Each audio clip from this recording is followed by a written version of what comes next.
Bonjour à tous, bienvenue dans cette présentation sur l'échographie point of care de l'aorte abdominale. Nous allons voir quelques rappels sur les anévrismes de l'aorte abdominale et puis surtout comment faire une échographie de l'aorte abdominale normale et comment la différencier d'une échographie de l'aorte pathologique et surtout de l'anévrisme de l'aorte abdominale.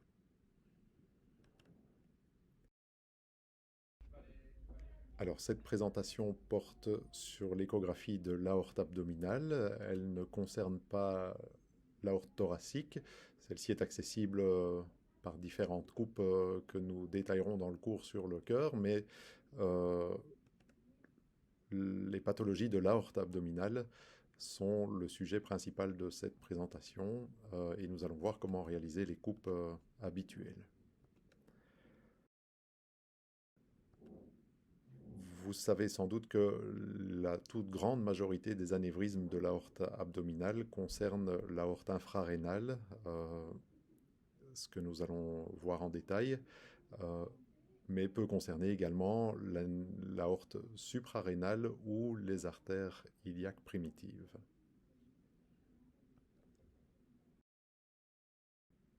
Commençons, si vous le voulez bien, par quelques rappels sur les anévrismes aortiques abdominaux en général, avant de voir quel est le moyen de réaliser l'échographie de cette aorte. Comme vous le savez, la mortalité des anévrismes aortiques abdominaux symptomatiques reste très élevée, que ce soit en préhospitalier ou en intra-hospitalier euh, pour les patients qui arrivent jusqu'à l'hôpital. Mais cette mortalité peut être réduite par le dépistage et le traitement électif des anévrismes.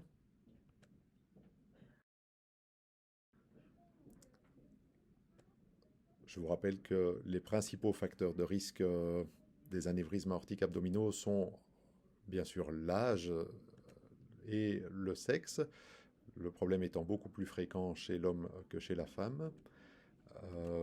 Et bien entendu, un facteur réversible est le tabagisme qui majore encore le risque de développer un anévrisme, ainsi que les facteurs de risque cardiovasculaires habituels et les antécédents familiaux pour certaines pathologies héréditaires.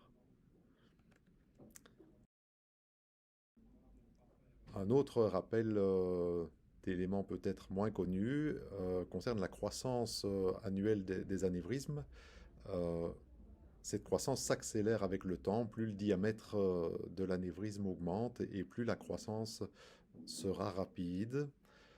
Euh, un autre point est que l'anévrisme peut souvent concerner les iliaques communes et nous allons voir comment le dépister. La rupture également concerne les anévrismes la plupart du temps au-delà de 5 cm, mais peut concerner euh, jusque dans 16% des cas sur cette série autopsique des anévrismes de moins de 4 cm. Et enfin, la rupture est plus fréquente chez la femme que chez l'homme.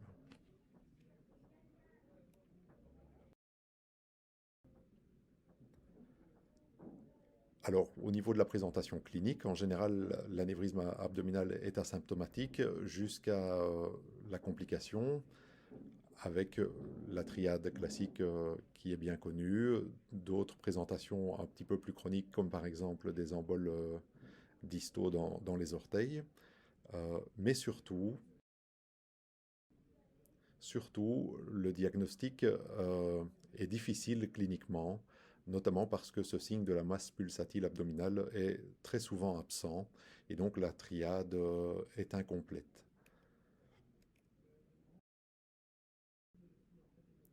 Ce qui mène à des erreurs et des errances diagnostiques dans un cas sur trois, un cas sur quatre, par exemple en confondant la clinique avec celle d'une colique néphrétique.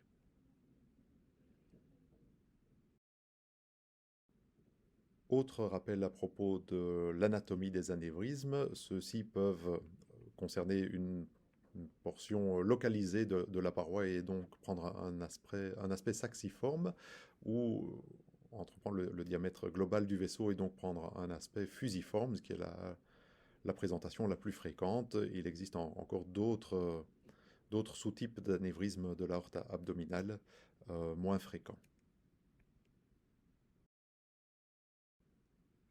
Venons-en maintenant à la réalisation d'une échographie de l'aorte abdominale normale.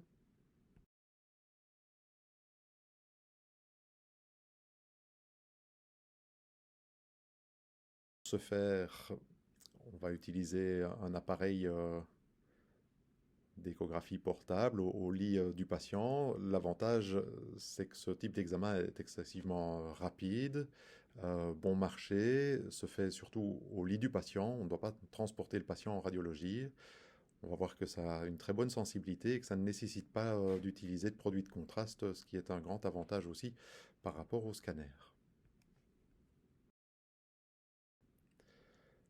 Comment faire en pratique? Eh bien, la réalisation est simple et rapide. On va utiliser une sonde abdominale avec une coupe transverse au départ épigastrique. Le marqueur de la sonde est orienté vers la droite du patient et le point de repère initial est l'ombre vertébrale qui va se situer au milieu et au fond de l'écran, devant laquelle on pourra identifier l'aorte abdominale. Ensuite, on glisse la sonde caudalement jusqu'à la bifurcation aortique qui se trouve en général à hauteur de l'ombilic. Et enfin, on termine par une coupe sagittale en orientant la sonde dans le plan sagittal avec le repère vers la tête du patient.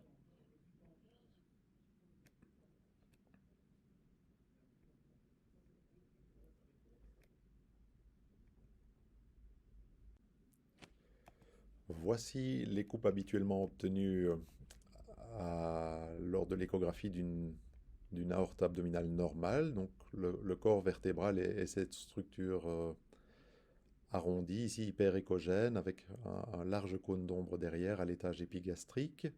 Et l'aorte est ce gros vaisseau arrondi, pulsatile, en avant et à gauche de l'ombre vertébrale, avec ici la mésentérique supérieure à l'étage épigastrique. Donc c'est la première coupe.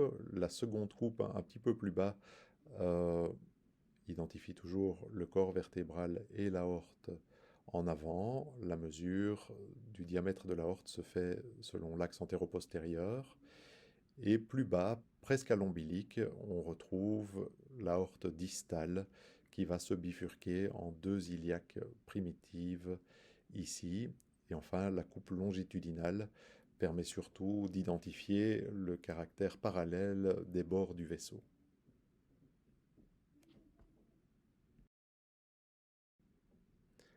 Alors, quelles sont les questions clés à se poser en réalisant cette échographie? La première est de mesurer le diamètre antéro-postérieur de l'aorte. Nous allons voir comment faire. S'il est supérieur à 3 cm, c'est pathologique. Ensuite, de mesurer le diamètre antéro-postérieur des iliaques, le cutoff étant d'1,5 cm. Et enfin, de vérifier le parallélisme des bords du vaisseau en coupe longitudinale.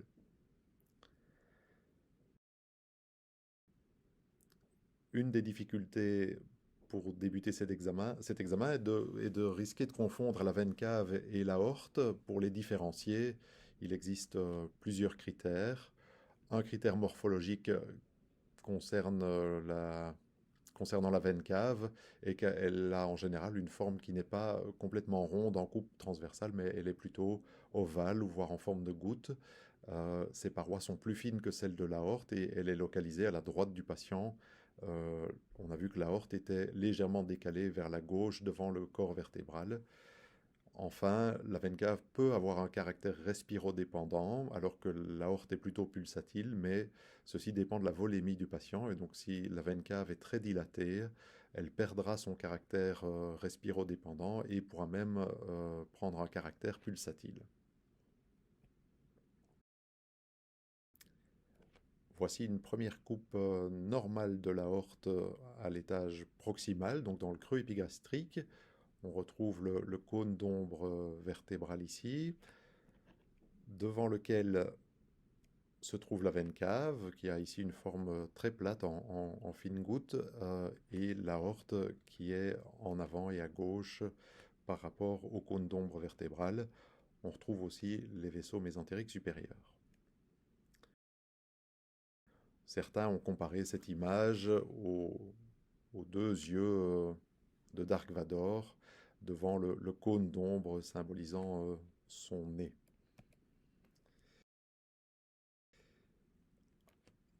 Un petit mot par rapport au vaisseau mésentérique. On peut individualiser le tronc cœliaque qui prend cet aspect en Y ou en aile de mouette, la bifurcation étant assez caractéristique, ce qui donne cette image, tout comme on peut identifier aussi la mésentérique supérieure. En tant que tel, ces deux vaisseaux permettent d'avoir un repère par rapport à la hauteur de l'aorte à laquelle on se trouve, puisqu'ils sont à l'étage suprarénal. Si l'aorte a un calibre normal à ce niveau, cela signifie en tout cas que l'anévrisme n'entreprend pas l'aorte suprarénale.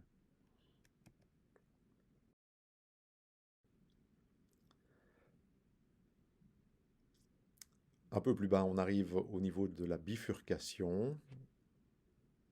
Une lumière aortique devient plus caudalement deux lumières iliaques et nos dernières mesures du diamètre antéro-postérieur se feront à ce niveau-ci.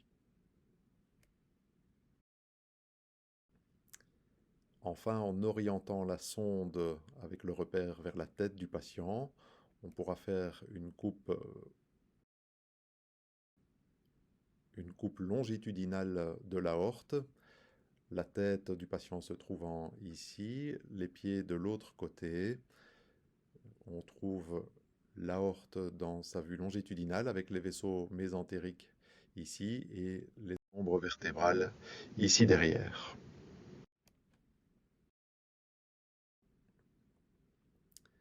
Voici les explications avec donc le tronc cœliaque et la mésentérique supérieure. Alors, une des difficultés principales pour réaliser cette échographie est le problème des gaz digestifs qui vont polluer l'image. Une manière simple de s'en débarrasser est d'effectuer une compression douce de l'abdomen avec la sonde, de manière constante et en ayant un petit peu de patience. Si ça ne suffit pas, on peut éventuellement coucher le patient en décubitus latéral gauche pour laisser les gaz remonter vers l'angle colique droit ou déplacer la sonde plus à droite et profiter de la fenêtre hépatique pour essayer de mieux dégager l'aorte.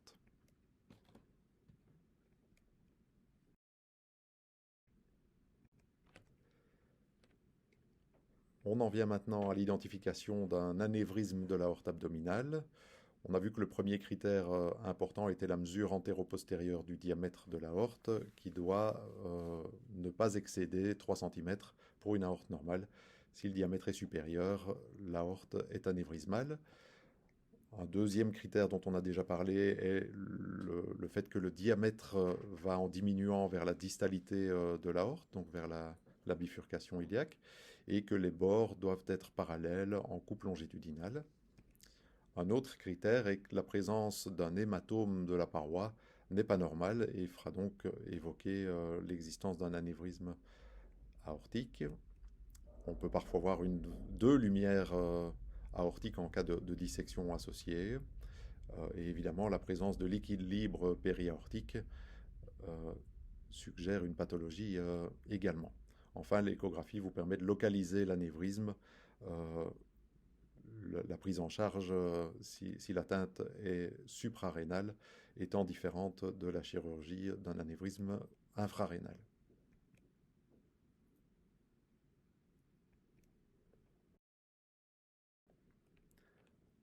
En coupe longitudinale, voici les aspects d'un anévrisme fusiforme qui se présente sous la forme d'une dilatation complète du diamètre du vaisseau, A contrario, un anévrisme saxiforme représente une dilatation localisée d'une portion de la paroi et peut donc être plus difficile à détecter, notamment dans les coupes transversales. Quelques éléments de littérature scientifique pour appuyer l'utilité de cette échographie point of care de l'aorte. Une vieille étude qui date de 25 ans déjà avait déjà bien montré que l'utilisation de l'échographie par les urgentistes accélérait très fortement la prise en charge en salle d'opération des patients arrivant aux urgences pour une suspicion d'anévrisme abdominal rompu. Cette autre étude plus récente montrait une très bonne sensibilité et spécificité de l'échographie pour le diagnostic aux urgences par le clinicien d'un anévrisme aortique abdominal. Cette étude-ci a comparé la sensibilité pour la détection d'un anévrisme de l'aorte abdominale de l'échographie point of care par des étudiants en médecine à la sensibilité d'un examen clinique par des chirurgiens vasculaires chevronnés. Et vous voyez que après une courte formation, ces étudiants étaient bien plus efficaces pour détecter un anévrisme abdominal que les chirurgiens et leurs deux mains.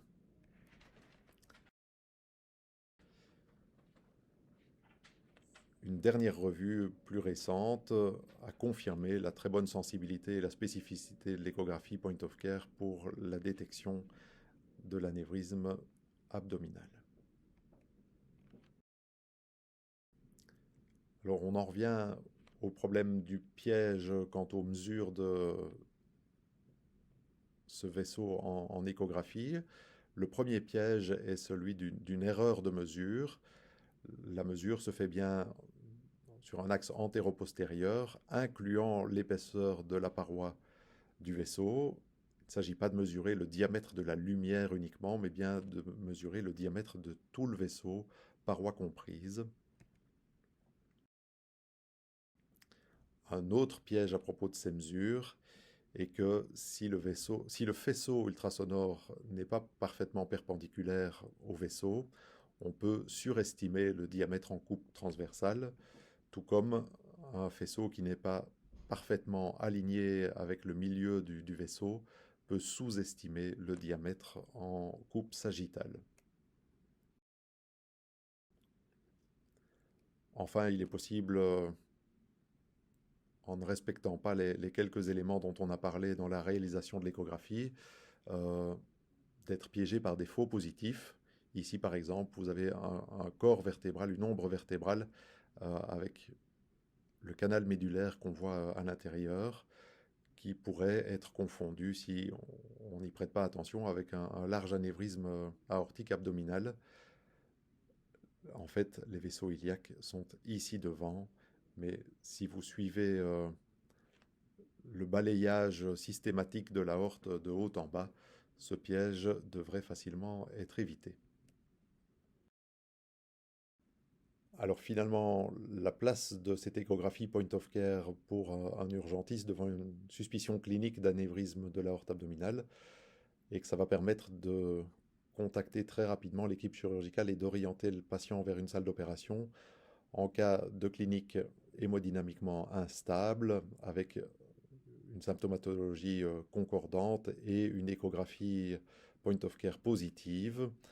Alors que si le patient est cliniquement stable, la mise au point pourra être complétée avant une décision chirurgicale par un scanner ou un bilan complémentaire selon l'avis chirurgical.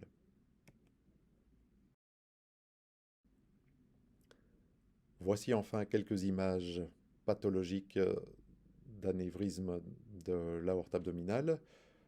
Une première vidéo qui montre un très large anévrisme de l'aorte abdominale. Vous voyez les repères centimétriques ici sur le côté. Le cône d'ombre vertébrale est ici derrière. Et le Doppler couleur confirme la présence d'un flux pulsatile et la présence également d'un large hématome pariétal.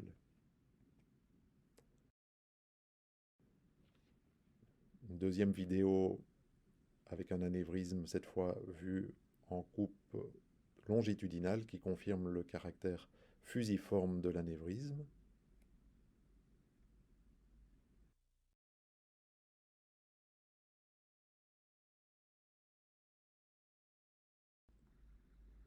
Une troisième vidéo avec l'aorte ici suprarénale qui a un calibre normal, et puis ce calibre va se majorer progressivement vers la distalité et devenir très nettement pathologique au niveau infrarénal. En conclusion, l'échographie point of care de l'aorte abdominale est simple et facile et rapide d'apprentissage. Elle facilite évidemment la prise en charge en cas de rupture ou de suspicion de rupture aux urgences, mais aussi elle améliore le dépistage d'une affection qui est curable et beaucoup plus facilement curable lorsque les choses sont prises à temps et que l'on peut proposer une prise en charge élective aux patients. Merci pour votre attention.